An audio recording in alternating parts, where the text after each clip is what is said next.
Hi friends, నిన్న ఇల్లు చూపించాను కదా, ఆ ఇంట్లో పాలు పొంగిచ్చి ఇలా మాకు కాఫీ ఇచ్చారు. కాఫీ తాగేసి కాసేపు మాట్లాడుకున్న తరువాత ఆగండి మీకోసం స్పెషల్గా సేమియా పాయసం చేస్తాను అని చెప్పి మా కోసం స్పెషల్గా పాయసం చేస్తున్నారు.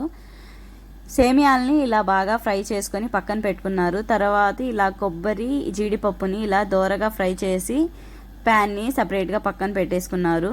ఇప్పుడు పాలు బాగా మరిగించుకున్న తర్వాత ఇందాక ఫ్రై చేసిన సేమియాలని పాలల్లో వేసుకొని బాగా కలుపుకొని ఆ పాలల్లోనే సేమియాలు బాగా మెత్తపడేంత వరకు ఉడికించుకొని దాంట్లో మన స్వీట్నెస్కి తగ్గట్టు షుగర్ వేసుకొని బాగా కలుపుకున్నారు.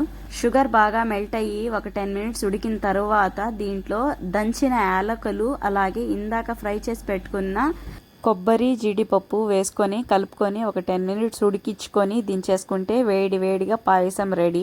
ఇంకో కొంచెం చల్లారిన తర్వాత మాకైతే బౌల్స్లో వేసి ఇచ్చేసారు. వేడి వేడిగా పాయసం అయితే సూపర్గా వచ్చింది. నేను, మా వారు, మా అన్నయ్య ముగ్గురం కూర్చొని తింటూ ఉన్నాము. ఇంతలో మా అమ్మాయి నా దగ్గరికి వచ్చి నాకు కూడా నీ చేత్తోనే పెట్టు మమ్మీ అని అడిగింది. ఇంకా మా పిల్లలు ఇద్దరికీ పెట్టాను. టేస్ట్ అయితే సూపర్గా వచ్చిందని చెప్తారు వాళ్ళు కూడా. అందరం కూర్చొని కాసేపు మాట్లాడుకొని ఇంటికైతే రిటర్న్ వెళ్ళిపోయాము. Okay friends, bye. Please subscribe.